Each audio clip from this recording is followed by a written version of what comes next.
Halo teman-teman semuanya, kita akan belajar bersama mengenai rancangan penelitian sosial. Dalam hal ini tentunya penelitian bidang sosiologi.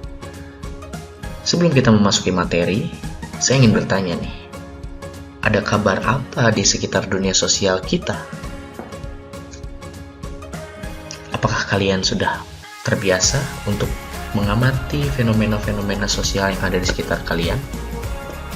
Tentu saja saya berharap kalian sudah mulai terbiasa untuk mengamati kejadian-kejadian dan fenomena-fenomena sosial yang ada di sekitar kalian. Karena itu adalah tujuan utama kalian belajar sosiologi pada umumnya dan penelitian sosial pada khususnya. Mari kita mulai materi ini dengan sebuah pertanyaan. Apa sih sebenarnya ilmu pengetahuan itu menurut kalian? Kan banyak sekali tuh mata pelajaran yang kalian dapatkan di SMA. Ada yang dari rumpun ilmu pengetahuan alam, ada yang dari rumpun ilmu pengetahuan sosial, ada yang dari rumpun bahasa dan sastra. Nah, pertanyaan saya, apa sih sebenarnya pengetahuan yang kalian setiap hari dapatkan di sekolah ini? Dan dari mana pengetahuan itu berasal? Tentu saja ilmu pengetahuan itu sendiri tidak lain tidak bukan adalah hasil penelitian yang sahih dan diterima oleh banyak orang sehingga menjadi sebuah ilmu pengetahuan itu. Jadi ilmu pengetahuan itu tidak tiba-tiba ada dan sudah begitu adanya isinya, tetapi tentunya ilmu pengetahuan itu berkembang berdasarkan hasil dari penelitian yang sahih yang diterima oleh kita semua sehingga itu menjadi kita sepakati sebagai ilmu pengetahuan tertentu. Misalkan sosiologi itu adalah hasil dari penelitian-penelitian yang sahih di dunia sosial, interaksi antar manusia, antar kelompok, dan fenomena sosial lainnya yang disatukan menjadi sebuah rumpun ilmu yang disebut ilmu pengetahuan sosiologi itu sendiri. Jadi sangat penting proses penelitian ini sebagai proses di mana dia menghasilkan ilmu pengetahuan itu sendiri. Untuk itulah kita belajar mengenai penelitian sosial. Nah, ilmu pengetahuan tadi itu tentunya disebarluaskan entah itu melalui seminar, melalui perkuliahan, melalui proses pembelajaran seperti yang kita lakukan di sekolah, atau melalui sumber-sumber literasi seperti jurnal hasil penelitian, buku, atau mungkin video di YouTube kalau zaman sekarang ya, atau di TikTok, di Instagram yang berisikan ilmu pengetahuan itu sendiri sehingga itu menyebar luas dan bisa dipelajari oleh setiap orang tentunya. Nah, berbicara tentang sumber literasi nih, tentunya sumber literasi yang paling tradisional dan yang paling utama adalah buku nih. Saya ingin bertanya pada kalian, berapa sih buku yang kalian baca dalam 1 tahun selain buku paket pelajaran? 10? Di bawah 10? 5 mungkin? 3? Atau 1? Tentunya saya berharap kalian terbiasa dan cukup banyak membaca buku, karena itu adalah salah satu sumber inspirasi dan sumber ilmu pengetahuan itu sendiri. Lalu yang sudah mungkin baca beberapa buku apa saja itu? Fiksi, novel, komik, atau majalah, atau buku-buku yang lainnya? Tentunya apa saja itu jenisnya, tetap saja akan memberikan sesuatu pengetahuan pada kalian. Dan saya bangga untuk kalian yang suka membaca buku atau menonton YouTube yang isinya mengajarkan tentang pengetahuan itu sendiri. Tapi teman-teman, ternyata ada sebuah kegiatan lain yang lebih hebat dari belajar atau membaca atau mengkonsumsi pengetahuan. Apa itu? Yaitu tadi pembahasan kita di awal, meneliti. Karena melakukan penelitian itu bukan hanya sekedar mengkonsumsi ilmu pengetahuan itu sendiri, tapi bisa jadi kita mengembangkan bahkan memproduksi pengetahuan-pengetahuan baru dan berkontribusi terhadap ilmu pengetahuan itu sendiri. Karena saya berharap kalian bisa terbiasa untuk mengembangkan ilmu pengetahuan sebagai bekal untuk menghadapi masalah, untuk menghadapi persoalan, dan juga menanggapi peluang yang akan kalian hadapi di masa depan nanti yang mungkin sangat jauh berbeda dengan dunia kita saat ini. Nah, dari tadi kita sudah berbicara penelitian. Sebenarnya apa sih penelitian itu sendiri? Ini ada beberapa tokoh. Menurut Marzuki, penelitian itu adalah usaha untuk mengumpulkan, mencari, menganalisis fakta-fakta mengenai suatu masalah. Jadi ada sebuah masalah, untuk membaca masalah itu dan mungkin menyelesaikan masalah itu, kita mengumpulkan, mencari, dan menganalisis fakta-faktanya mengenai masalah itu, sehingga menjadi lebih jelas. Dan kita bisa mengusulkan sebuah solusi alternatif ataupun menawarkan sebuah inovasi. Yang kedua, menurut Supranto, penelitian adalah kegiatan yang dijalankan untuk memperoleh fakta-fakta atau prinsip-prinsip dengan sabar, hati-hati, dan sistematis. Hampir mirip sebenarnya di sini. Cuma Supranto menambahkan penekanan bahwa tidak cuma memperoleh fakta-fakta, tapi juga ada prinsip-prinsip dan ada juga caranya. Caranya harus sabar dan hati-hati serta harus sistematis. Jadi meneliti itu selain menemukan fakta-fakta, menemukan prinsip-prinsip dasar. Artinya dari beberapa fakta itu disimpulkan menjadi sebuah prinsip, sebuah teori katakanlah. Dan caranya harus sabar, hati-hati, dan sistematis.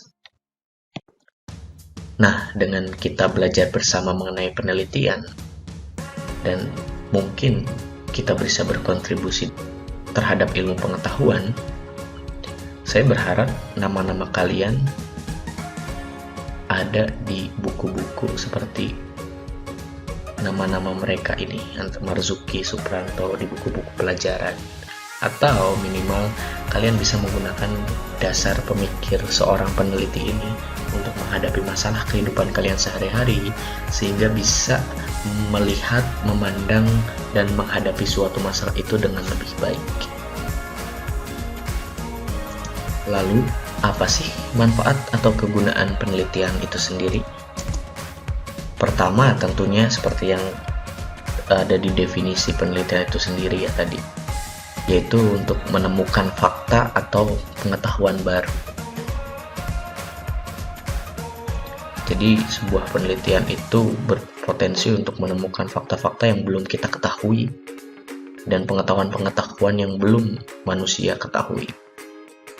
Karena pada dasarnya ilmu pengetahuan itu tidak terbatas, sedangkan kemampuan manusia untuk menangkap ilmu pengetahuan itu ya masih terbatas gitu. Jadi masih banyak fakta-fakta dan pengetahuan yang mungkin kita tidak tahu. Lalu yang kedua adalah membina dan mengembangkan ilmu pengetahuan itu sendiri. Tentunya ketika ada ilmu pengetahuan yang sudah ada, contohnya sosiologi, dengan seringnya dilakukan sebuah penelitian sosial dan terkumpul menjadi berbagai macam penelitian sosial, akan membina dan mengembangkan si ilmu pengetahuan sosiologi itu sendiri.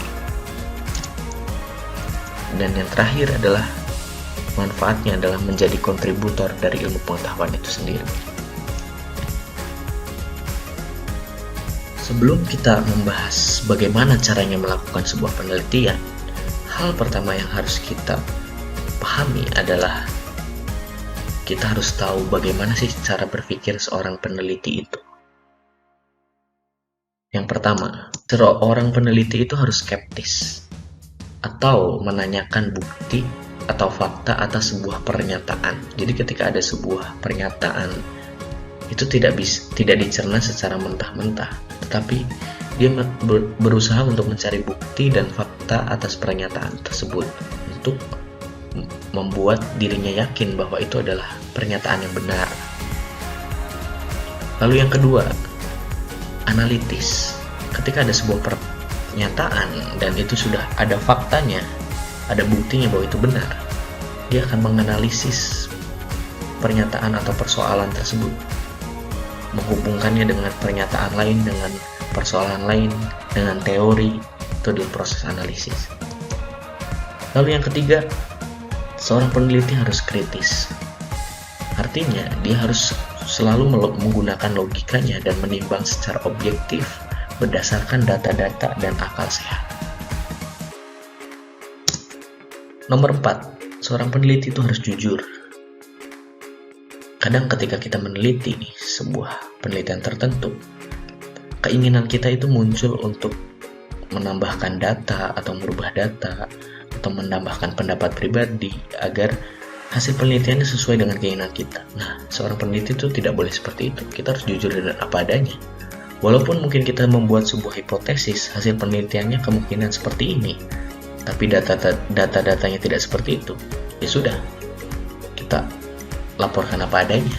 Jangan merubah data-data menjadi sesuai dengan pendapat dan keinginan kita.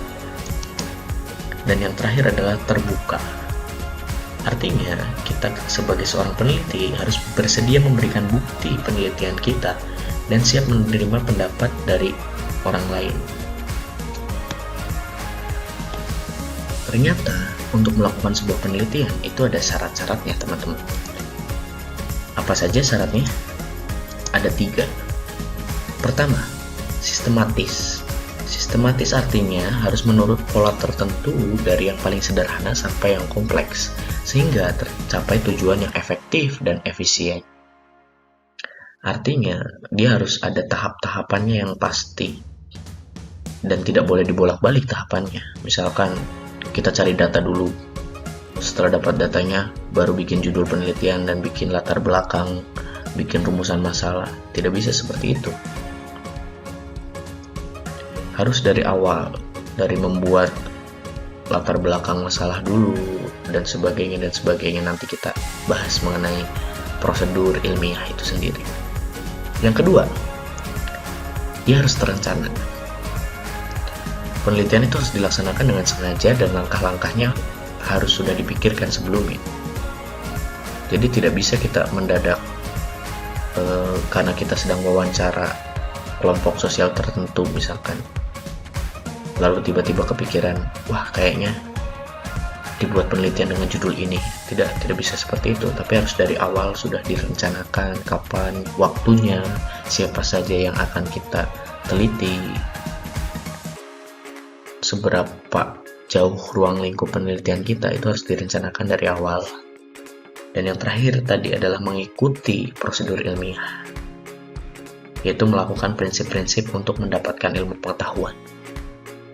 Nah, apa itu prosedur ilmiah? Mari kita bahas di slide selanjutnya. Prosedur penelitian. Gambar apa yang kalian lihat? Yap, betul. Mengenai smartphone ya, gambar mengenai smartphone, kemajuan teknologi di bidang komunikasi, internet, sosial media, yang dimana tentunya itu berpengaruh terhadap kehidupan sosial kita. Entah itu memiliki dampak yang negatif ataupun dampak yang positif. Dampak yang negatif tentunya menjadi sebuah masalah, mungkin bisa ditunjukkan oleh gambar sebelah kanan nih. Dampak yang positif artinya ada peluang baru untuk kehidupan sosial yang lebih baik dengan adanya teknologi smartphone itu. Nah, prosedur pertama dalam melakukan sebuah penelitian, yaitu penelitian dihadapkan pada suatu kebutuhan, peluang, atau masalah tertentu. Ini adalah dasar kita melakukan sebuah penelitian. Maka dari itu ini menjadi prosedur pertama dalam melakukan penelitian, yaitu mencari sebuah masalah, mencari sebuah peluang, kebutuhan yang mana dicarikan jawabannya dengan melakukan sebuah penelitian. Setelah kita dihadapkan terhadap masalah tertentu, kebutuhan tertentu, atau peluang tertentu yang akan kita teliti, Prosedur yang nomor 2 adalah kita harus merumuskan masalah untuk memperjelas batasannya, kedudukannya, dan alternatif mencari jawabannya, agar tidak terlalu luas itu apa yang kita bahas. Perumusan masalah ini bisa berbentuk deskriptif atau menanyakan suatu hal atau fakta tertentu yang nanti hasil penelitiannya adalah penjelasan dari masalah itu, dari peluang itu, atau dari kebutuhan itu. Atau yang kedua, bisa juga rumusan masalahnya bersifat komparatif atau membandingkan dua hal atau lebih. Misalkan fenomena A dengan fenomena sosial B, kelompok sosial A dengan kelompok sosial B, dibandingkan melalui sebuah penelitian untuk mengetahui perubahan sosial misalkan. Atau yang ketiga, yaitu bersifat asosiatif, yaitu menanyakan hubungan antara suatu hal dengan yang lainnya.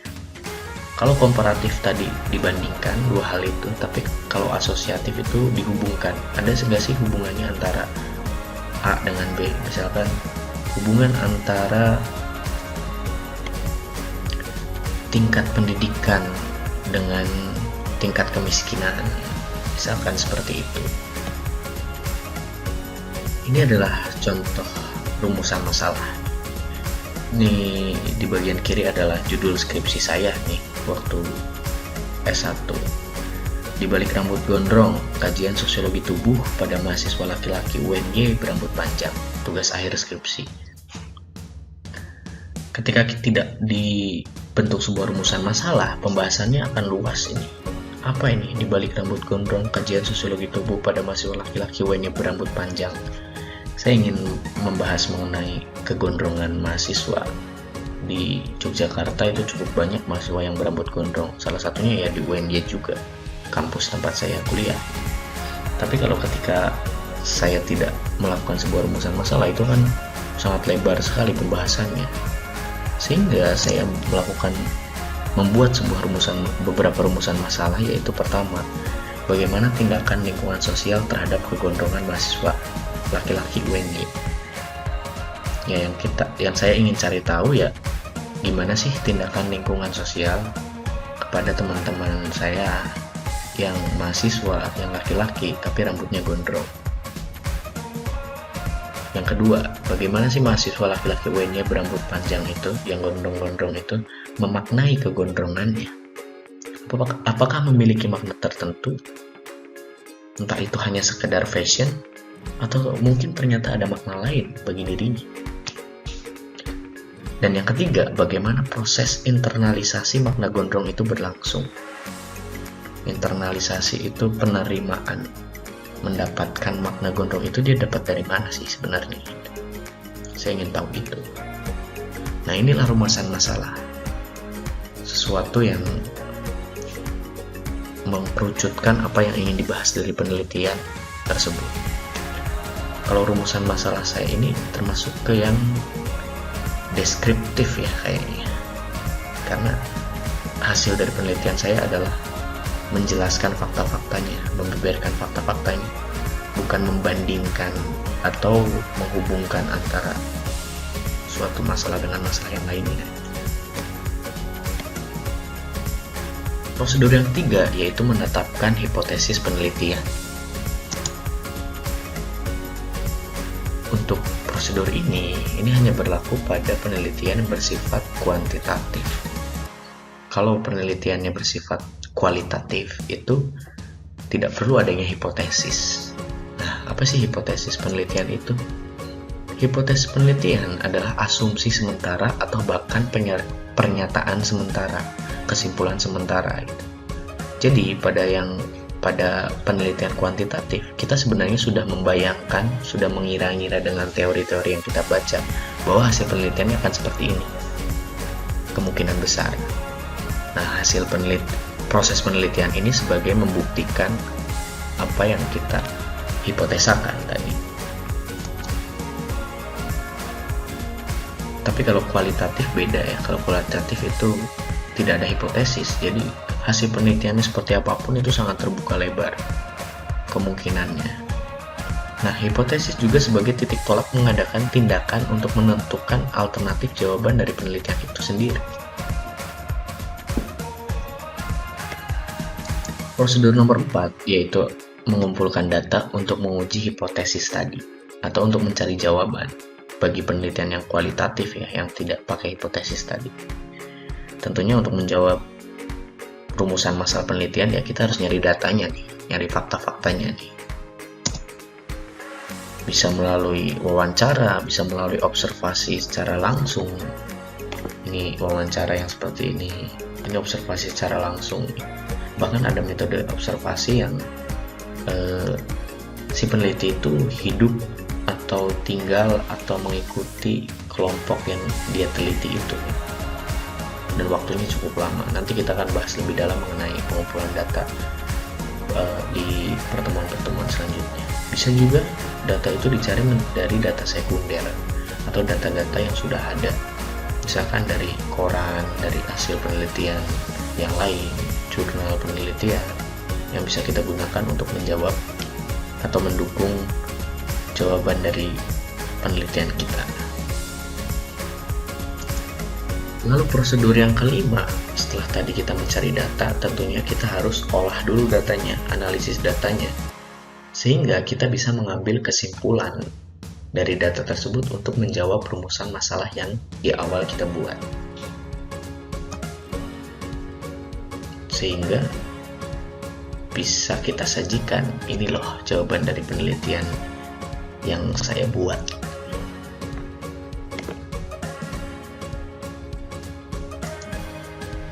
Dan prosedur yang terakhir adalah menentukan kemungkinan mengadakan general. Ini generalisir ya, salah ketik nih.